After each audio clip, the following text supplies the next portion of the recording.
and welcome to the Cult Cinema Circle podcast. My name is Jesse, and I'll be your host. So on today's episode, we're going to be talking about a Halloween classic, Halloween favorite of many, property owned by the big mouse, Mickey Mouse himself. That's right. We're going to be talking about 1993's Hocus Pocus. Now, with Hocus Pocus in particular, this movie is absolutely a cult classic, and I'll get into why it kind of is later in the show a bit. You know, my history with this film is really, I did not grow up watching it or anything. I just didn't. I was definitely of the age where I could have grown up watching it, of course. I just never did, for whatever reason. And so I don't have these nostalgic memories about it or anything like that. But I do think it is a fun little movie to watch, and it is the epitome of a cult classic. And we'll get into that during the production history and all that, because it really did kind of come up from the dead, I guess. But I will also say I recently watched this back in August of 2022, and I wanted to just read what my Letterboxd review was about it, because I just wanted to do that. I gave it a 3.5, and I put a heart there, so I did like this movie. And I said I didn't grow up watching this film, so I don't have nostalgic thoughts of it, which I think really helps with this film, especially when you have those memories connected with it. I also mentioned Thora Birch is a goddess, even at like 9 years old, and she is. She's awesome in this movie and in subsequent movies that she was in. Vinessa Shaw is gorgeous. I still stand by that. She looked great in Hocus Pocus, and I think she still looks great. This I Put a Spell on You musical number is great, because it is. It's very wonderful. Doug Jones is a wonderful creature actor. I definitely say that he's my favorite, and I still kind of stand by that. And these three lead actresses, Bette, SJP, and Peggy Hill, are chewing the scenery, and I'm here for all of it. And I did call her Peggy Hill. I absolutely love Kathy Najimy. I think she's great. I said, overall, I had a great time with this and definitely recommend as a starter kid horror movie. And I still stand by that. I still think it's a nice little movie where it won't scar children who watch it. It's not made for that. But I also think it's spooky enough where you can enjoy it on Halloween. You can get a kick out of it. The whole family can watch it and enjoy it. And I think that's really what kind of helps it stand that test of time in a way. So, like we normally do in the show, we'll go over some facts and figures of the movie, go over some critical response quotes. We'll go into a little bit over the production history and just, how this movie came to be. And then we'll go through a bit of a plot summary as well. All right. So let's move on to those figures. So Hocus Pocus was released July 16th, 1993, and had an estimated budget of $28 million.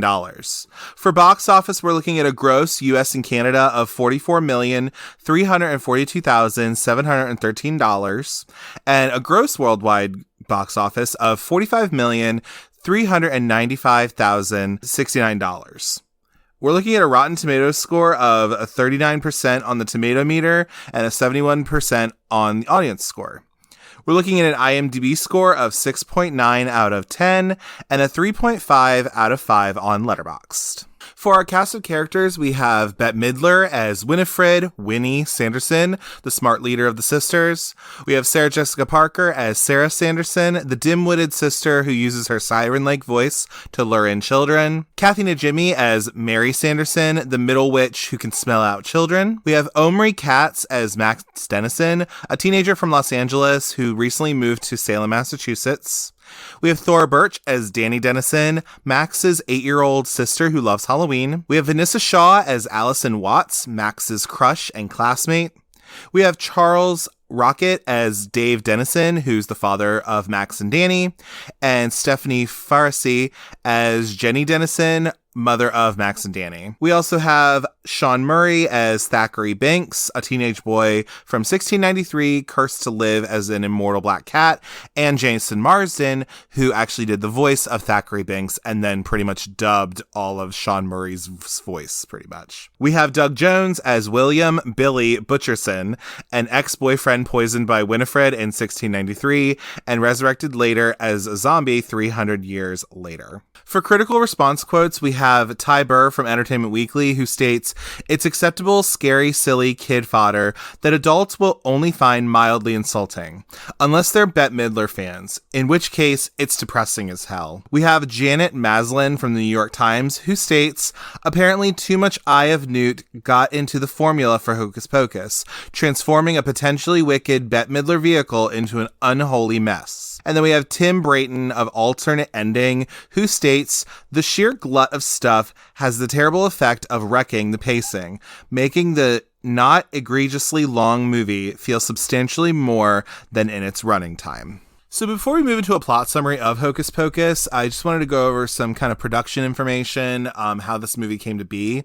So according to a TV documentary called Hocus Pocus, Begin the Magic, and it's also on the Blu-ray release of this film, producer and writer David Kirshner explains that he came up with the idea of this film one night with his children, I think. He told his young daughter, he and his young daughter were outside and a black cat from the neighborhood kind of strayed by, and he invented this whole tale about how the cat was once a boy who was changed into a feline 300 years ago by these three witches.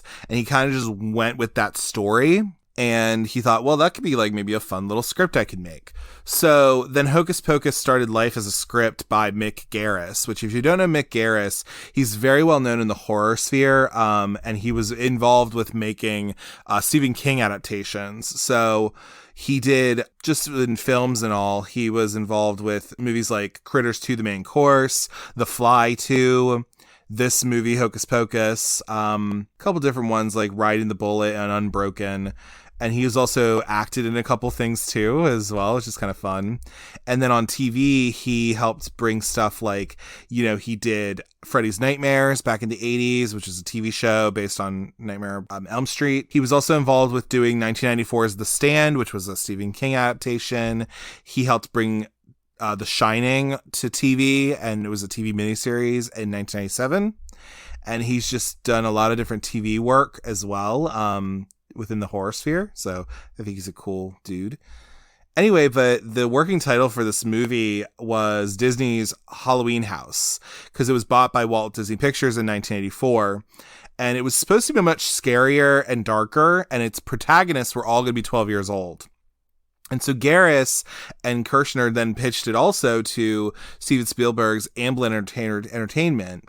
But Spielberg saw Disney as a competitor to Amblin in the family film market at the time, and he refused to co-produce a film with his rival. So he wasn't going to be a part of that.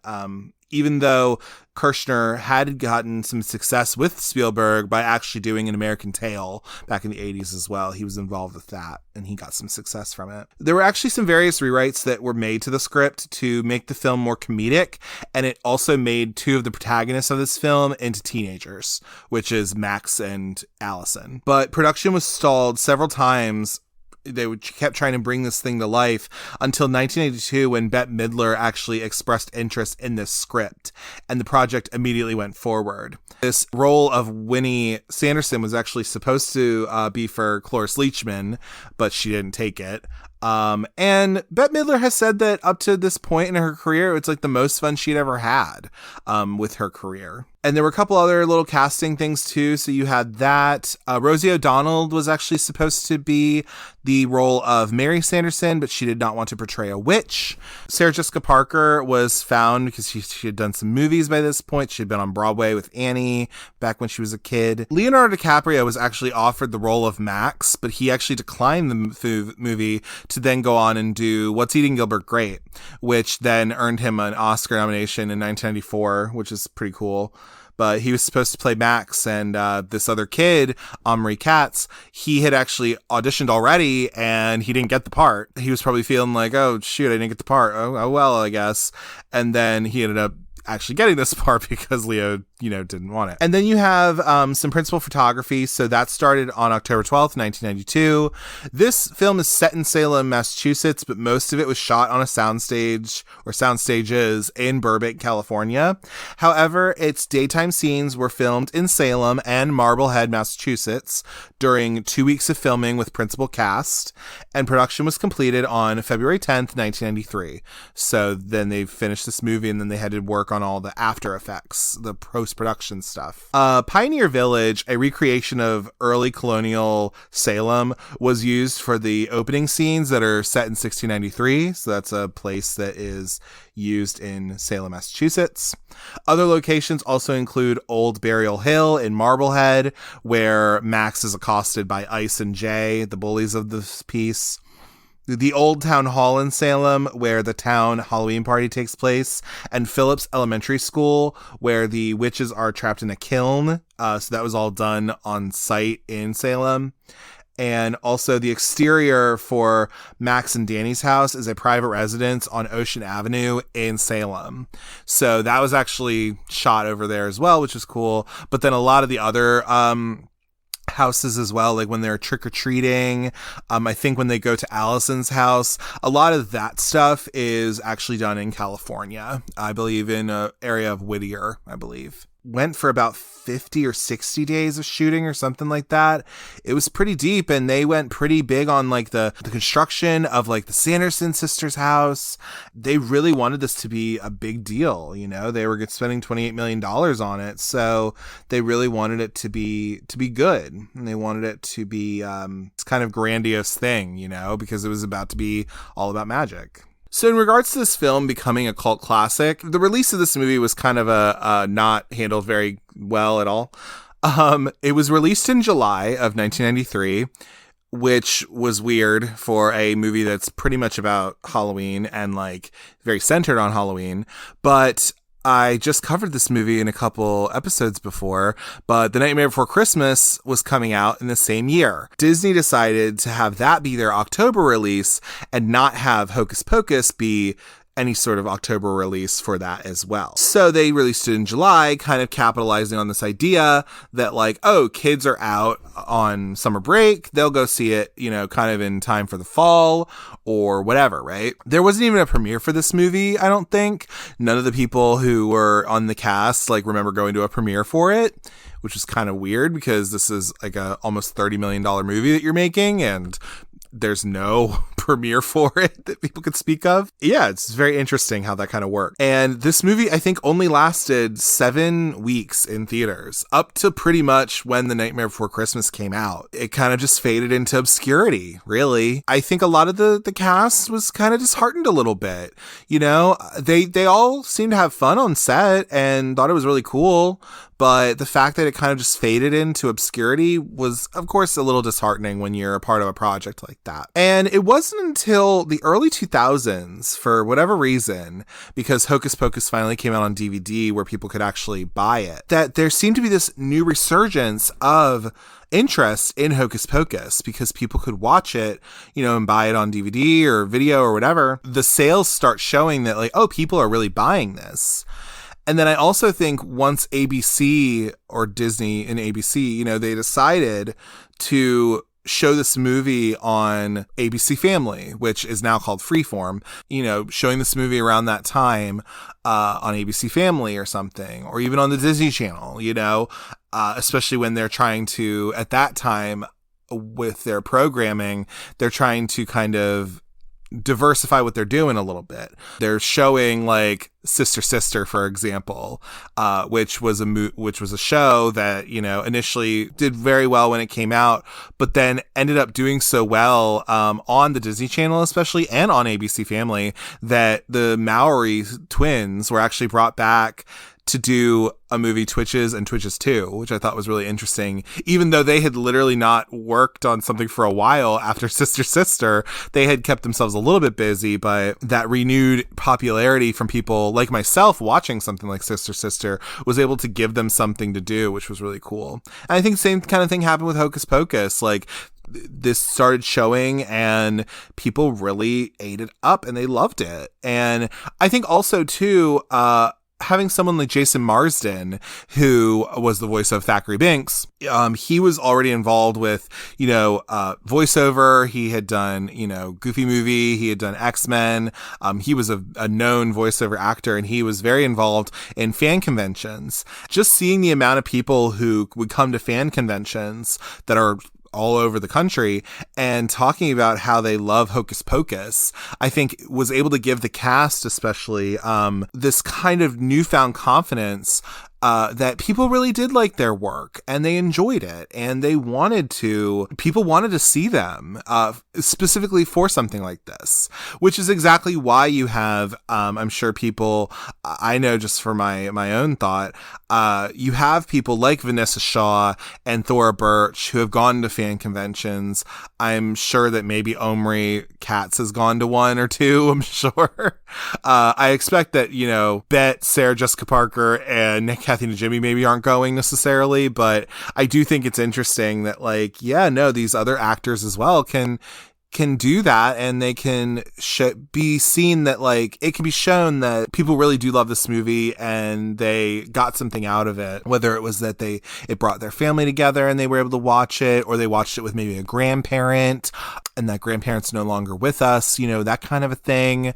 But I think people really have memories of this movie because it is so family friendly and it is very much something you can just put on and kind of shut your brain off a little bit and just enjoy. I think that's absolutely why this movie is a cult classic for people. And even if it's something where I don't have the nostalgia for it or anything, I still really can appreciate what it is. And I would absolutely want children to be able to watch this and get a kick out of it. Because I think that's exactly what it was supposed to do. And also just having people like a Mick Garris who's involved in this movie, and having people who, who love the horror genre as well, be able to kind of work it out to make this for a kid audience, I thought was really interesting too. But with all that being said, we're now going to move on to our plot summary. So we open our movie on a book that says 1693, and then it also has our literal title as well of Hocus Pocus, and we are then put into the book. We are flying around with one of the Sanderson sisters, or at least a witch, I guess, and this witch is flying above woods and this kind of swampy land kind of, and then also over this colonial village, because again this is supposed to be 1693, and so we have all of our title sequence going on with the actors' names and everything like that, and then we are brought into the colonial bedroom of Thackeray Binks, who is played by Sean Murray and also voiced by Jason Marsden. So we come in on Thackeray, and he is looking for his sister. He wakes up, he sees his sister's not in the home, and he's wondering where she's at. He then goes and finds one of his friends and is like, "Have you seen my sister?" "No, but I've seen this, I think it's the witch trying to take her or something." And so now Thackeray's having to run after the witch and his sister to try to save her. Apparently these witches take children and they suck the life out of them. So we see that Thackeray's running over to the woods, and he's running into the woods to try to get his sister back. He then falls down a hill and he just eats shit at the bottom of the hill. But then he then sees the Sanderson sisters' house, which is really big and has a working water wheel and everything. He sees his sister going into the home with one of the sisters, one of the witches, and he is now having to go up to the house. He looks into one of the windows of the home and sees these three witches who are kind of circling his sister, and is about to do a spell on her pretty much. So then we see our introduction to our witches.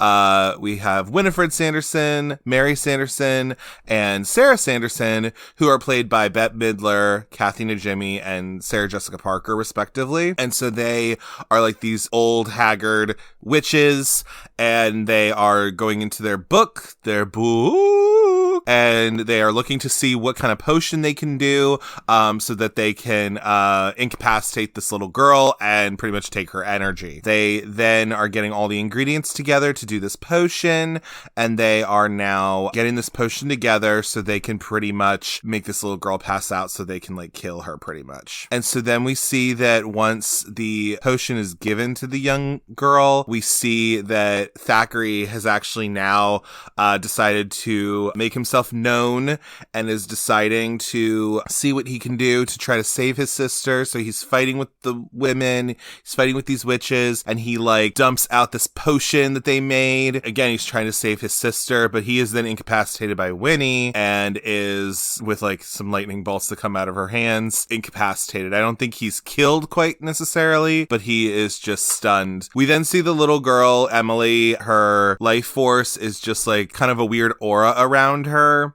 and the potion seemed to have worked. So now what the witches are doing is they are sucking the life force out of this girl so that they can become younger and they can look a little better than they were, because they looked like haggard old witches before. And so Thackeray, again, has not been killed, but he is now like, you know, trying to keep himself like up, and he's like, you know, crawling over to a stool so he can get himself up.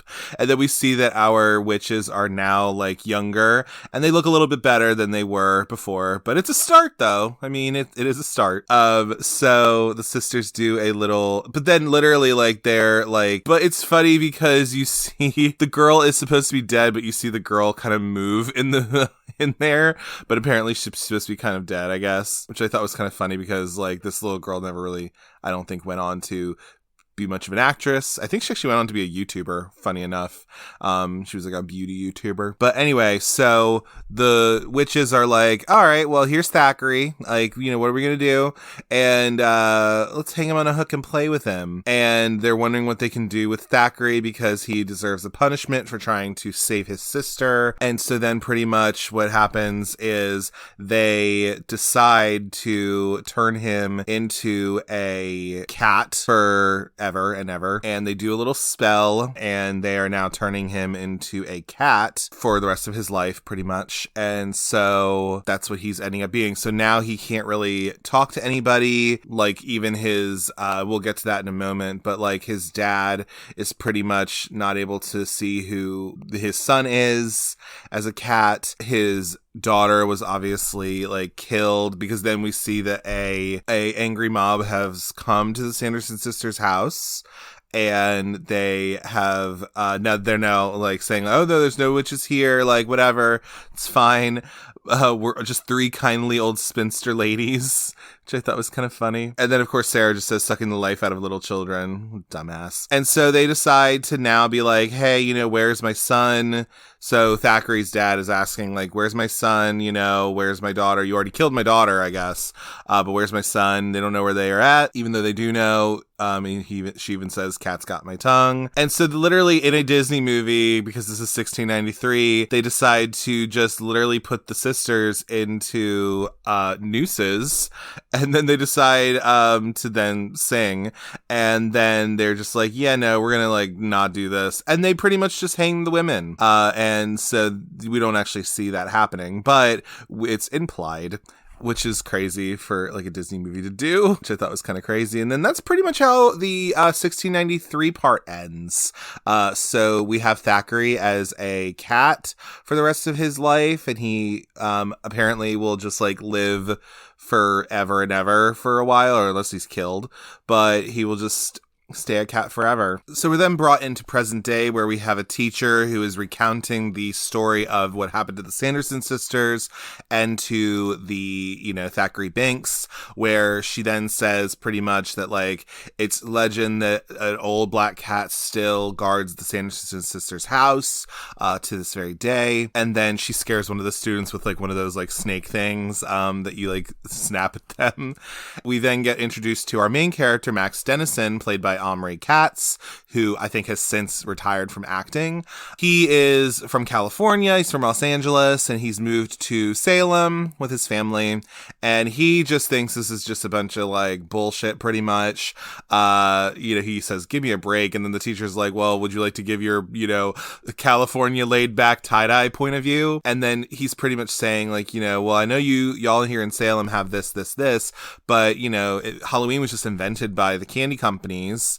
And then we then get introduced to our girl Allison, who is kind of the love interest for Max, played by Vinessa Shaw, who's been in other movies as well. I know her from the Hills Have Eyes remake, which she did really good at. But she is saying that, Halloween is based off of the tradition of All Hallows Eve. And so, of course, everyone's like, yeah, you get him, Allison. So then Max decides to get some nads, and he then just gives his phone number to Allison, because I guess he's kind of interested in her a little bit. And then we see that the class is now dismissed and everyone is going home, back to whatever they were doing. So we see that Max is getting on his bike, but he then sees Allison and, goes up to her and decides to talk to her a little bit. And honestly, she kind of rebuffs him a little bit, which I thought was kind of funny. They're talking about how much it must be a change for you to come from LA to like a place like Salem, but I don't believe in things like the Sanderson sisters. And then you see that Allison has her little Red Riding Hood type of jacket on, which I thought was really cute. Pretty much what happens in this scene is that like she gives his number back to him because she's like, yeah, no, boo, you're not going to get anything. So, he's kind of like, oh, okay, well, whatever. I'm going to now go and bike back to my house. So he's biking back through his house. So all of this was pretty much done in Salem, actually. A lot of it, I believe, was actually shot around there because they did have a few days. They had some time, maybe like a couple weeks, actually, to shoot all of this in. And so you see that Max is like, he's riding his bike through a graveyard, and he then comes upon these two bullies who are deciding to give him a bit of a hard time. And these bullies are played by Ernie/Ice. He's played by Larry Bagby. And then we have our other bully played by Tobias Jelinek. His name's Jay. Larry Bagby is the one who has ice on his back, on the back of his head, which I thought was really funny. And he's actually been in other stuff as well. He's been more of an actor. I think the other gentleman wasn't really, doing a whole lot of acting work. But pretty much what happens is that they give him a hard time, and then they jack him for his shoes. So they just steal them from him. And then he's like, so he got rejected by the girl he likes. He's now got his shoes stolen from him. And so he now has to go back to his house. So he then goes back to his nice little house he has with his family, and because it actually is a really, really nice house. He then goes back to his house where we get introduced to his family. We get introduced to his dad, Dave Dennison, played by Charles Rocket, who has unfortunately since passed away, but he plays the dad. And then we get introduced to Jenny Dennison, who is his mom, played by Stephanie Faracy, who she's been in other movies like Heaven Can't Wait and like Mike and Dave Need Wedding Dates and stuff like that. She was also recently the mom on Neil Patrick Harris's Uncoupled, which I thought was kind of fun. But we see that Max goes up to his room. He's kind of just pissed off at everything because he's like, shit, I didn't get the girl, and these guys took my shoes. I'm just going to feed my fish.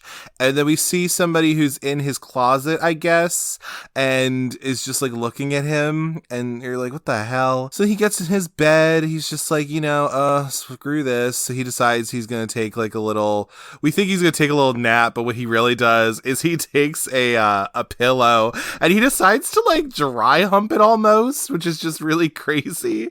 This is really weird. Or he's cuddling it. Maybe he's not dry humping it, but still, it kind of looks like that. Anyway, so then we see his sister, Danielle, I guess, but Danny pop out of the closet. She is played by the one and only Thora Birch when she was like literally 10 years old. And she's like, boo, I scared you, ha ha ha ha ha, which is so great. And Danny's like one of the best characters.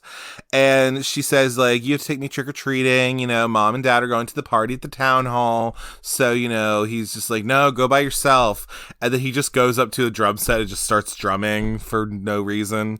And Danny's like, well, I can't go out my first time. Like, I'll get lost. Like, there's a full moon out. The weirdos are out. Which, I totally understand that, Danny. The weirdos are always out. And Danny has a cute little fit of being a witch, which I really appreciate and love. And pretty much Danny's like, well, it doesn't matter. You're taking me. And then she pretty much blackmails her brother pretty much. Because she's like, I know things. And then just yells at his mom to like go and take her, which is just really funny. And then we see that his like Halloween costume he's doing is pretty much like the Unabomber, which I don't even know if the Unabomber was a thing by this point. But again, we see that these children are now going out trick-or-treating. But when they're going out trick-or-treating, they then get accosted by these same bullies. And Danny then just goes up to these bullies and are all like, well, whatever, I'm not afraid of you. Then she like puts Max on the spot a little bit as well. But she holds her own. She calls them morons and like says to drop dead and all that. Funny because like, she puts Max on the spot even though these bullies had literally just stolen his shoes earlier. Then, Max is just kind of pissed off at everything. And he's just like, you know what? Like, I shouldn't have ever done this with you. And then we see our little scene of like Thora Birch doing some real choice acting, which I really love, where she just goes to like a haystack and just like collapses onto it and is just crying, which I thought was a really great acting choice, honestly. So then we see our characters, Max and Danny. They are outside of a big house that is apparently having like a little party going on in it. So they go into the home and they see that they're in the middle of the house. There's like this cauldron full of like candy, and they decide to go up to it and get some candy. And then what a coincidence. It just so happens that this is Allison's house and her parents are having a party with some of their friends. She's dressed up in like this kind of 17th century type of like dress thing she has going on. And so she comes down, she's like, Max Dennison, I thought you weren't into Halloween. And so he's like, oh, I'm not, I'm just like taking my sister out. And so she is just like coming down there. And she says that she's on candy duty. She says that she likes Danny's costume. And then Danny gives like one of the greatest lines where she's like, I like your costume too, although I could never wear something like that because I don't have any, what do you call them, Max? Yabos? And she says that like Max likes your yabos. In fact, he loves them. Which I love. It's great. And so then you see them talking to each other a little bit. You then find out that Danny had found out or had been taught about the Sanderson sisters at her school. You find that Allison's mother apparently ran the museum about the Sanderson sisters. And so Max then gets the bright idea to then say, hey, well, why don't we go to that Sanderson museum? Because apparently it closed down because there was a lot of spooky things that happened. So Allison's like, all right, bet. Like, let me go get changed and I'm going to go and we're going to take you to this house then. So, you got the squad. You got Max, Allison, and Danny all walking up to the Sanderson sisters' house, which again used to be this like museum that her mom like ran. They go up and it's literally just the Sanderson sisters' house is this museum. And so they go up into it and they see that there's no power in it. And then it's just like all gross and like disgusting. So I don't know how long it's been closed for, but they decide, all right, let's go in. So then, you got Max looking, he finds a lighter, he's able to like kind of light and just like illuminate a little bit. But then Allison finally finds the light switch and she turns on the lights for the museum. And so they're just kind of walking around there saying like, here's where they did their spells, here's where they slept, like all that stuff. And then you see somebody looking into the museum while our protagonists are in it. And we see that it's a black cat who is to be assumed to be Thackeray Binks. So then you see, okay, like, here's the book that they use. There's their spell book. It's made by human skin. It was given to Winifred Sanderson by the devil himself. And then you have this black flame candle that says, oh, well, that's apparently like if a virgin lights it, then they'll come back, they'll wreak havoc or whatever. And so Allison and Danny are just like not into this, and they're just like, yeah, we better go. Like Danny's just like, okay, we had your fun, like, let's go. And so then, this is where we get the line from Max that says, whatever, it's just a bunch of hocus pocus. And so he just lights the candle, and he then, well, actually first before that, he gets attacked by the black cat, and the black cat kind of goes off. But then he lights this candle, and because I guess he's a virgin, shit starts to go crazy. And so like the light bulbs like all burst, and like the whole like museum is just like earthquaking around, I guess. I don't know.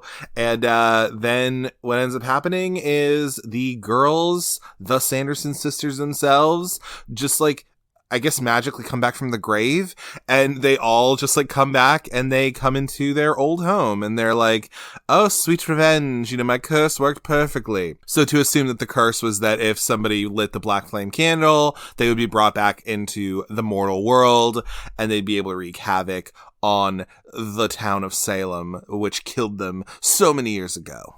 So as we know, the Sanderson sisters are now back in town, and they are coming back into their home.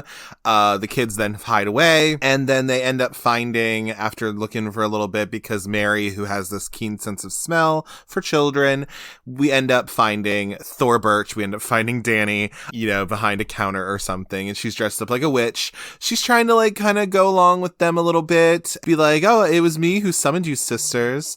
And so she's like kind of playing this whole thing out. Winifred asks like, what year is it? Oh, it's 1993. So they've been gone for 300 years, come back. So they see this is a little girl, this is a little child, and they decide like, well, we're going to eat you, bitch. Sorry. And so then she's trying to run away and trying not to get eaten. But then you see that Max comes out and is like, let go of my little sister. And then when he's like, well, I'm just going to like use my lightning bolts out of my hands to like, incapacitate you, and then also like put you up on the wall and just like torture you kind of. But then you see that they're fighting back a little bit. So like, you see Allison takes a witch's broom and like hits Mary with it.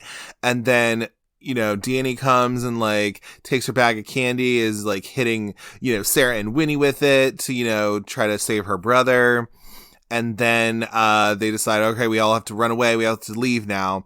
And so before they leave, though, also Thackeray Binks, as the cat, is also there trying to help as well, to try to incapacitate the sisters in a way where the kids can then escape. And then finally you have, at the end of this part of the scene, you have Max, who like gets up and is like, well, I'm gonna bring down the burning flame of death, I think it was. And pretty much it was just like him making the water sprinklers come down. Apparently the Sanderson sisters just think that this is like horrible, and they have to now hide under so they don't die, because the old adage that like water can defeat a witch. Max, before he leaves, just like falls down on his back. Thackeray comes up as a cat and is like, nice going, like, go get the book, and then you gotta go. And then he slaps him with his paw.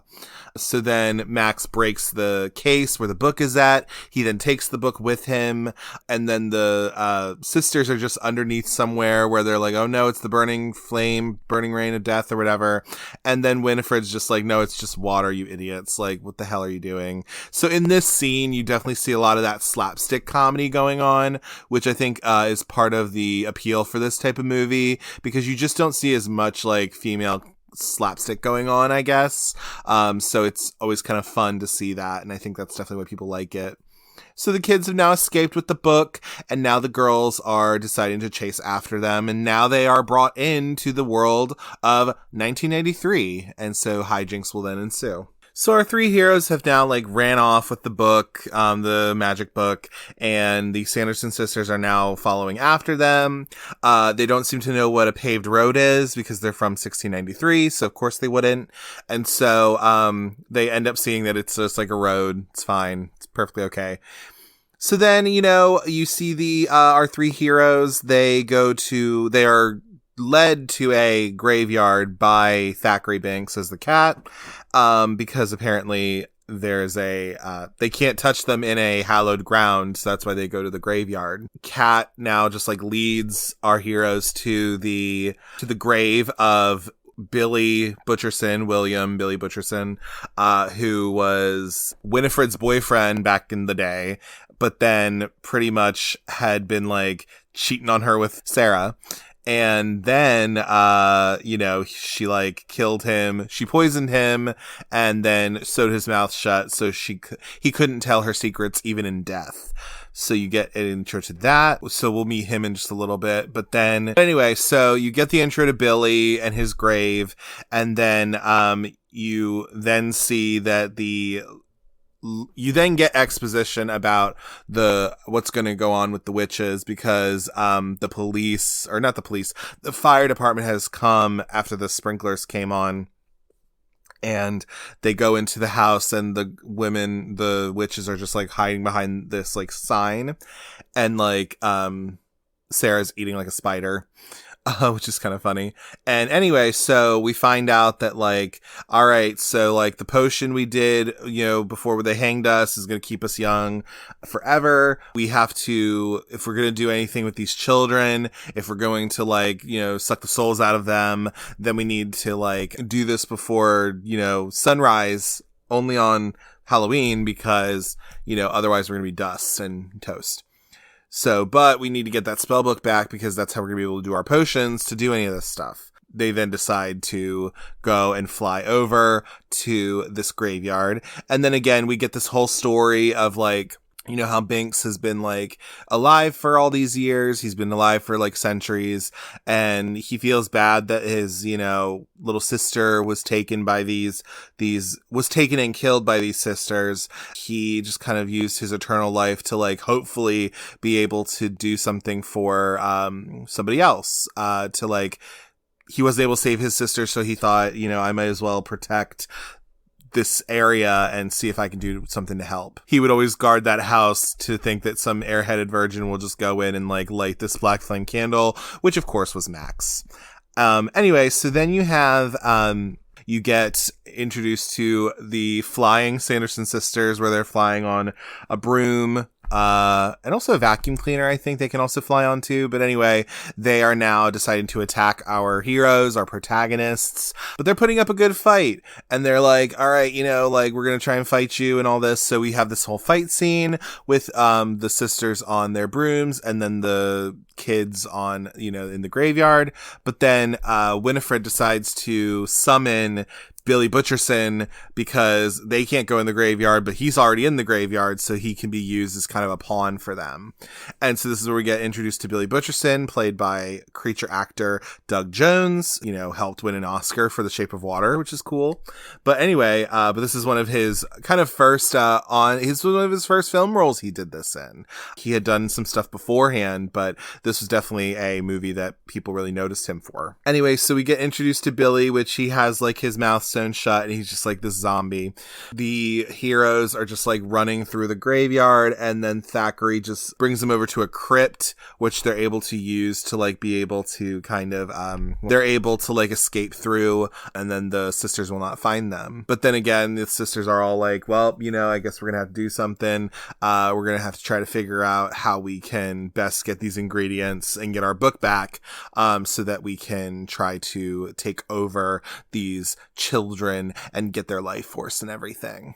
So the sisters like run out into society, and they end up getting picked up by a bus driven by a bus driver who seems to be very interested in these ladies who are dressed up as these witches. He puts them on their bus. You then see Billy the zombie is like running through the sewer because he was running after the kids. And so the kids and Binks are kind of just running through the sewer as well, because the kids all like came up above ground, and then Binks gets hit by a bus. He then comes back to life though, because he can't die. Then the sisters then get off of the bus at some point, and they look around and see kind of what's going on with everything. So they see like all these kids running around, but they don't know that they're children, really. You have that whole kind of them acclimating to the present day of 1993, I guess.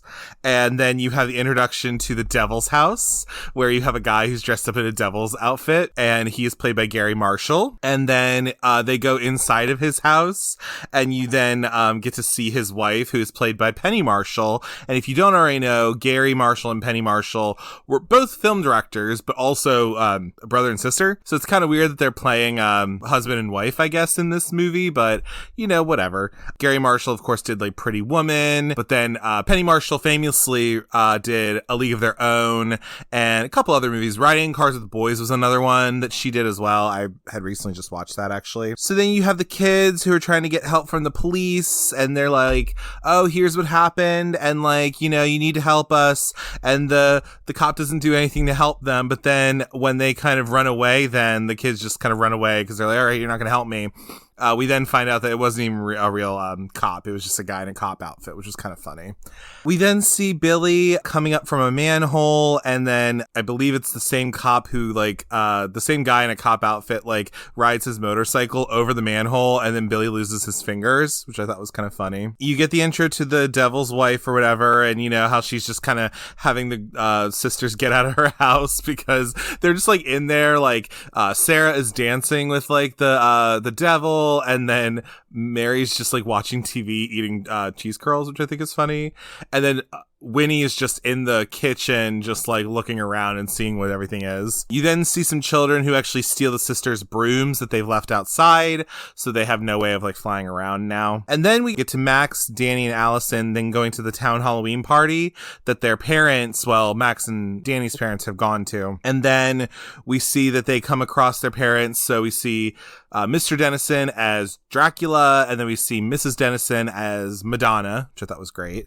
And they're trying to tell him, like, hey, here's what happened. Like, the Sanderson sisters are alive. Like, they're back, and we need to do something. The sisters come into the party, and they're looking around to see if they can find these kids, because they're trying to, like, go after them. And then we see that there's, like, a band playing on everything as well. Max is trying to tell everybody, like, what exactly is going on. But nobody, of course, believes him, because it's, like, Halloween, and nobody's gonna believe anybody about this. And then the Sanderson sisters actually show up, or he sees them, he points them out, and then, you have Winifred take over and say, thank you for that introduction.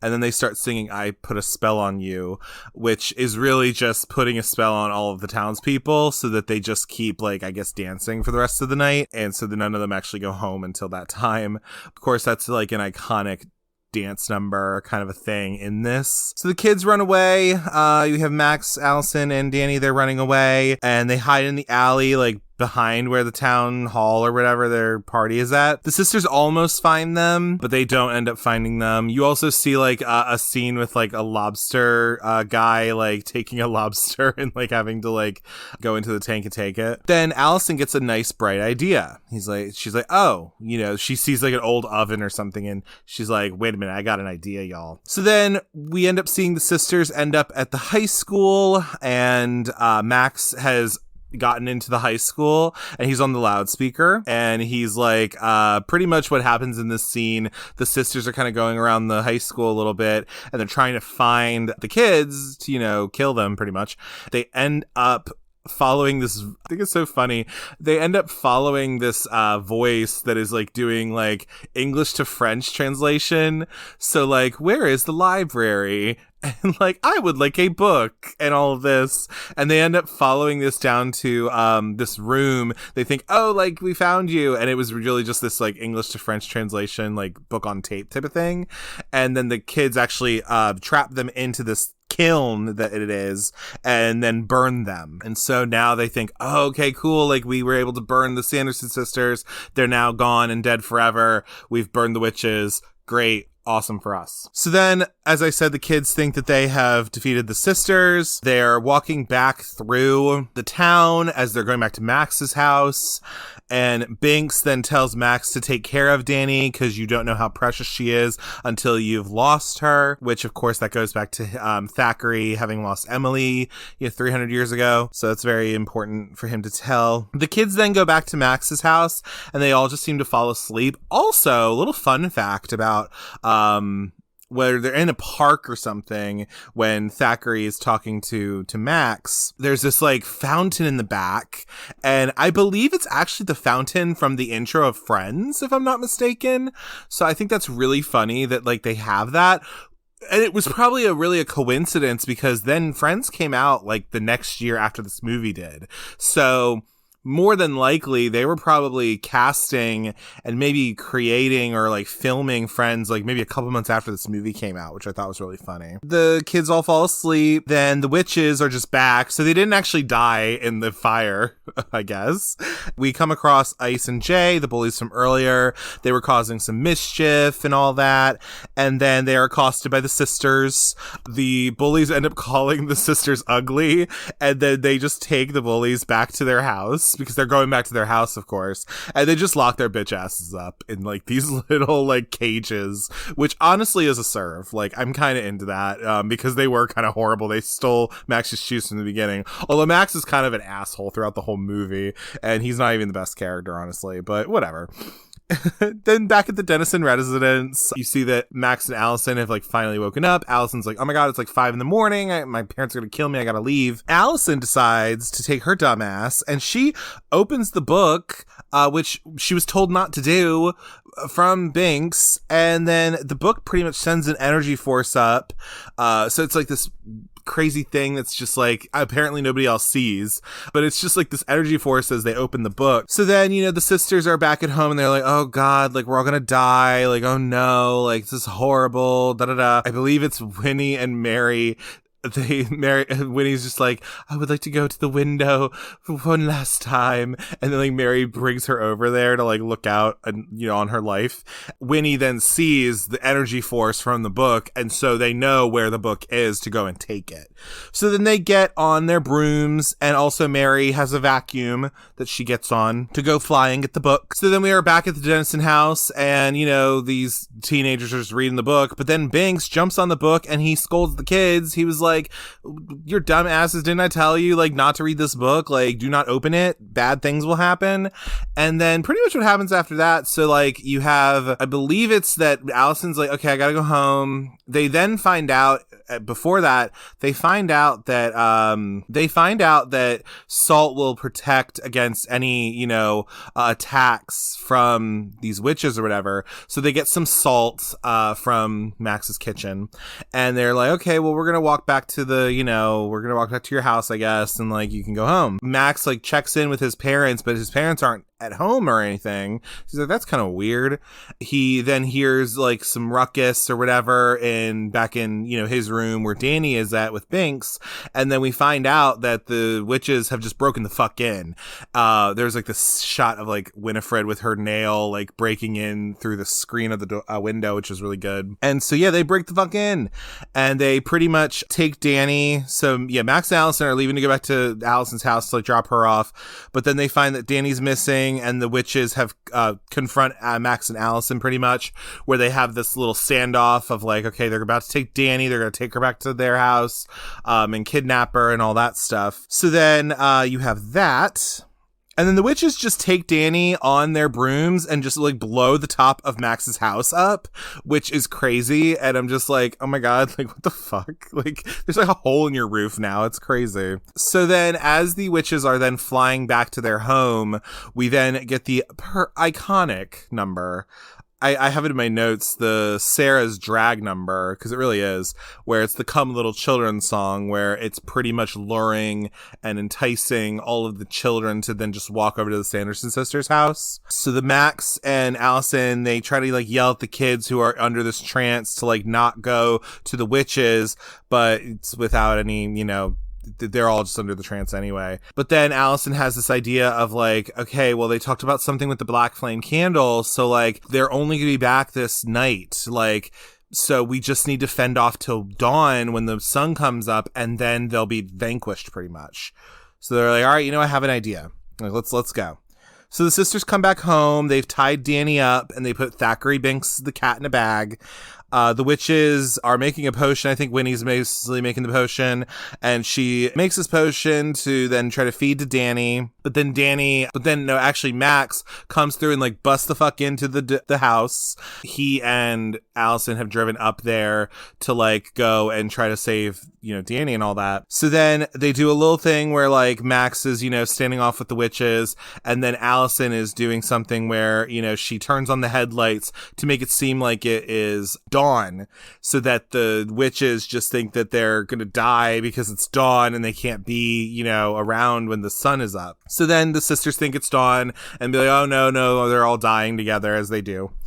So then Max has saved Danny and Binks in a way, which is nice. So they take him out and they're just like, all right. But then, of course, they don't like leave. They just leave the bullies there to like, I don't know. Who even knows? He takes back his shoes, which I thought was kind of funny. And then the kids are all still coming to the house, kind of like under this trance. None of the other kids are actually taken by the Sanderson sisters, but they still are walking up. The kids are now all driving away. So you got Max, Allison, and Danny all driving away. Then the sisters then come to, and they're like, oh, I guess we're not dead now. So like, I guess we can still go after them and be like, all right, you stupid idiot, sisters, like, let's go. We got to get our asses in gear. So then the sisters are flying after the team, the gang. And so they're flying after them. And then the gang ends up at the graveyard. They run into Billy. They think, oh no, Billy, like, cause they think up to this point, they're like, oh, well, Winifred brought Billy back from the dead and he must be with her pretty much. But then Winnie comes with her broom and she's like, hey, Billy, like, kill him first, like, do it. Then Billy like takes a knife that like Max had with him, I guess, and he just like takes it to, because this whole time his mouth has been sewn shut, as we found out earlier, and he just takes it to like cut open his own mouth where moths fly out of, and then he just like reads Winifred to filth, which I thought was so funny. He calls her like a wench and a trollop and a firefly from hell, which I thought was really funny. Fun little fact about this: so Doug Jones actually, to make this scene more believable and realistic, he actually put in these moths or whatever, he put this actual stuff in his own mouth to then just make this happen so that it would be more realistic. So that's a trooper right there. That's a consummate professional, if anything. So again, the kids are now in the graveyard for the sisters. They're waiting for the sisters.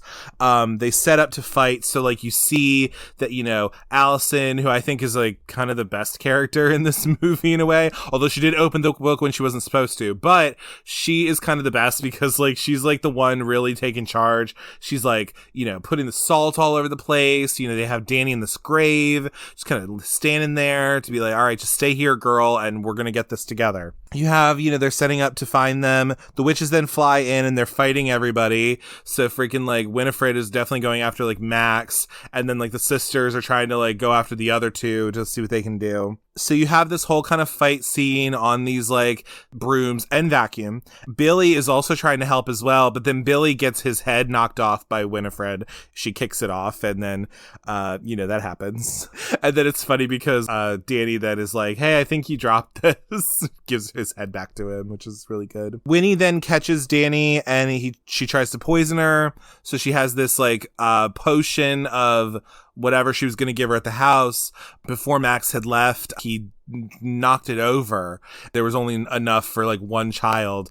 Winnie was like, we're going to go after Danny. We're going to go after her. She called me ugly. How dare she, right? So then, but yeah, Danny, is with Winifred has her trapped and is going to give her this poison.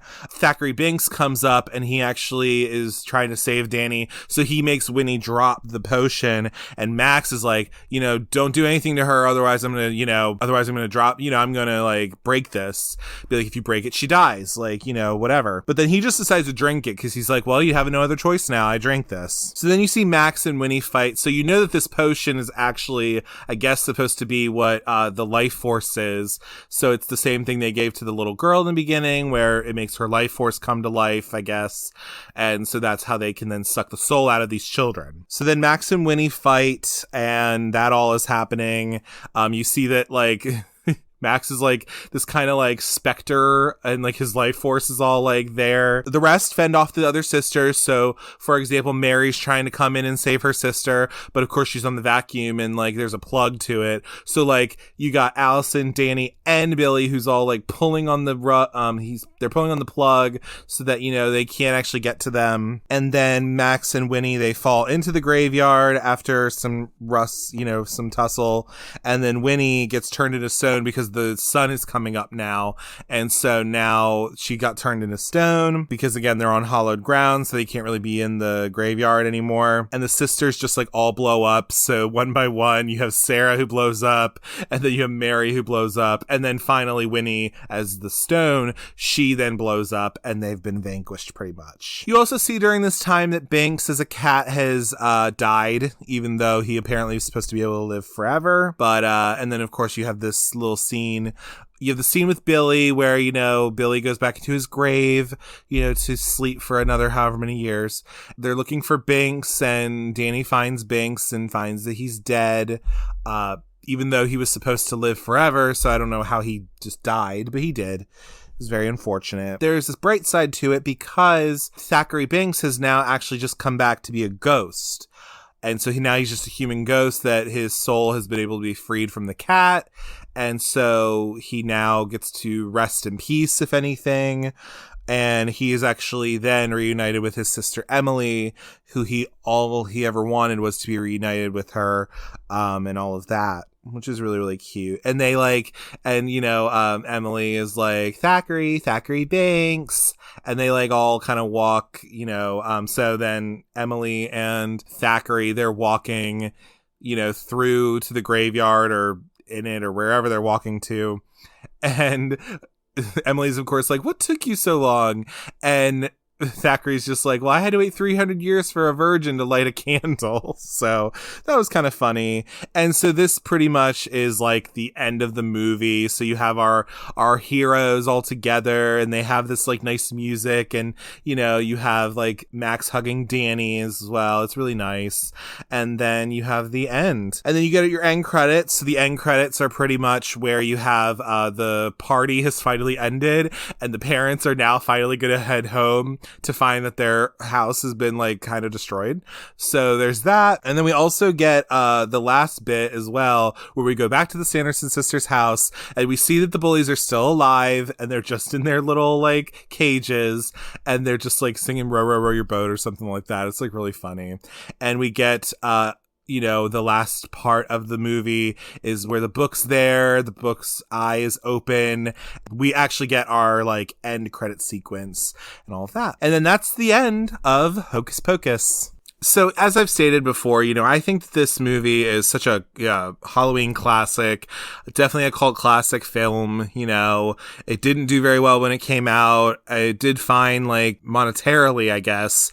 It was a bomb when it came out, and just through repeated viewings and people watching it every time on Halloween and just having that kind of audience with it, this has really been a movie where it's now been reclaimed as this classic movie, which is great. And that's exactly how these cult classic movies come to be, is like, whether they did good or not and they came out, I think it's the repeated viewing, it's the being able to quote it, it's the, the legacy that it sometimes has on our society or on our zeitgeist as a whole, I think is also a big part of cult cinema as well. So with this movie, pretty much the only way that I know you could probably stream it is on Disney Plus, because it is owned by Disney. So that's the one way you can watch it. You could also probably rent it if you wanted to, in case you don't have Disney Plus or anything like that. And then also you could definitely watch this on ABC Family or Freeform now it's called, or on like Disney Channel or something like that. If you have access to that, you can definitely watch it on there, probably during the month of October, which we're already in right now anyway. I definitely would say, it's a fun little movie that I think kids of a certain age can enjoy. I think parents can enjoy it as well. There's little things here and there where, some people people want to be like, well, why are they so worried about virginity in the Disney movie and, all this kind of stuff and all. And the way I kind of look at it is that if you are trying to look at Hocus Pocus through like any sort of critical lens whatsoever, I mean, you're just going to end up knocking your head against the wall because honestly, it's not really a movie to take in a critical sense. I think a lot of it is just that it is kind of this like, it's a movie not to be taken too seriously. But yeah, I definitely would recommend it if you've never seen it, or if you want a like starter horror movie, if anything, and maybe you're not into horror a ton. I definitely think this is a safe bet for pretty much anybody, and definitely think you should watch it and kind of, get lost in the magic. Also, you now have the Hocus Pocus 2 to look forward to as well. I don't really know anything about that right now, and I'll watch it when it comes out, but I'll see what it is. But yeah, I would definitely give this a watch and would highly recommend it.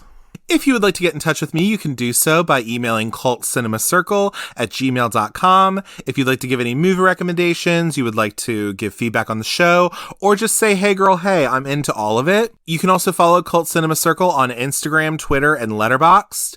Instagram handle is Cult Cinema Circle, and Twitter handle is Cult Cinecircle. On those platforms, I tend to post when an episode goes live. I'll post what my next episode will be. I make Instagram stories and things like that, so follow me on there. And on Letterboxd, you can find me at Jesse, Jesse, Kremp, Kremp, all one word.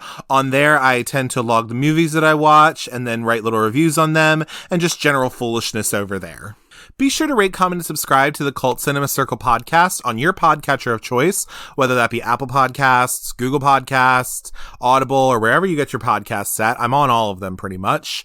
And also you can find the show on YouTube as well, so you can listen to it there as well. Be sure to leave 5 stars and a 1 to 2 sentence review so that other people are able to find the show and we can just spread all the love around. As always, thank you for taking the time to listen to the Cult Cinema Circle podcast. And remember, take good care of Danny Max. You'll never know how precious she is until you lose her. Thanks. Bye.